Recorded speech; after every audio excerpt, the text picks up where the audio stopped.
যারা ব্যবসা বাণিজ্য করেন তাদের ক্ষেত্রে তাদের ব্যবসায়িক উন্নতিটা হওয়াটা ভীষণ ভীষণ মাত্রা দরকার।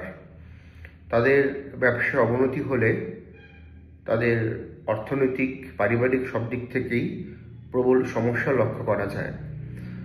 যাদের দীর্ঘদিন ধরে ব্যবসায় অবনতি রয়েছে, সমস্যা রয়েছে, নিশ্চয়ই এটা বুঝে থাকবেন যে আপনার ব্যক্তিগত জন্মকুণ্ডলিতে যে দশান্তর দশাগুলো চলছে সেগুলো সুইটেবল নয়।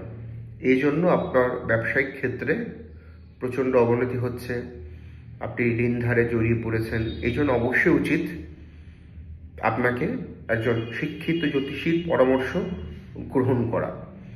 যারা এই মুহূর্তে ভালো জ্যোতিষীকে দেখাতে পাচ্ছেন না, প্রতিকার প্রতিবিধান করতে পাচ্ছেন না, তাদের জন্য আমি একটি ঘরোয়া উপচার দিচ্ছি।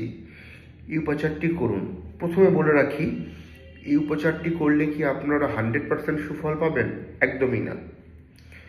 এই উপচারটি করলে আপনাদের যেই অবনতিটা চলছে বা যে ক্ষতিটা চলছে বা একদমই বিক্রি হচ্ছে না বা যতটুকু বিক্রি হচ্ছে তার অধিক খরচ হয়ে যাচ্ছে, সেই জায়গাটাতে কিছুটা আপনি বেনিফিট পাবেন। কিছুটা বেনিফিট পাবেন, এটা 100% কনফার্ম।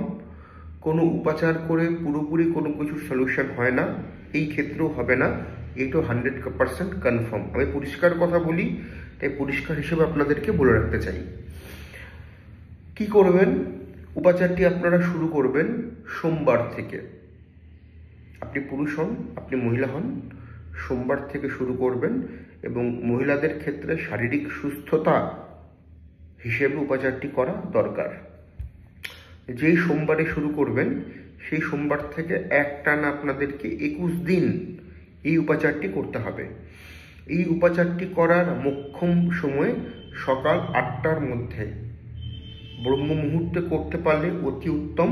তবে সকাল 8টার ওপাশে যেন 8:05, 8:10 যেন না হয়, 8টার মধ্যেই কিন্তু করতেই হবে এই উপাচার। অতএব চেষ্টা করবেন সকাল সকাল এই উপাচারটি করে ফেলার।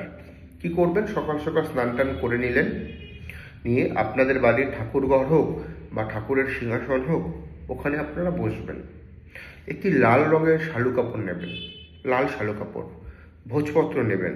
ভোজপত্রের মধ্যে লাল পেন দিয়ে আপনার সেই ব্যবসার নাম লিখবেন। যদি দোকানের নাম থাকে তাহলে দোকানের নাম, যদি দোকান না থাকে আপনি বাড়ি থেকে করেন তাহলে আপনার ব্যবসার নাম লিখবেন। ধরুন কাপড়ের ব্যবসা বা অমুক ব্যবসা, তমুক ব্যবসা, ব্যবসার নামটা লিখলেন বা দোকানের নাম। ব্যবসা কে করে? আপনি করছেন, আপনার নাম লিখবেন। যদি সেই ব্যবসার সাথে আরও কেউ জড়িত থাকে তাহলে তাদের নাম লিখবেন। গোত্র লিখবেন, নিজের গোত্র লিখবেন। যদি পার্টনারশিপের ব্যবসা থাকে, অপরের গোত্র আপনি জানেন না, কোনো অসুবিধা নেই, নিজের গোত্র তো জানেন, নিজের গোত্রটা লিখবেন লাল কালি দিয়ে ভোজপত্রের উপরে। ভোজপত্রের উপরে তারপর দিবেন হচ্ছে গুনে গুনে 3টা সুপুরি।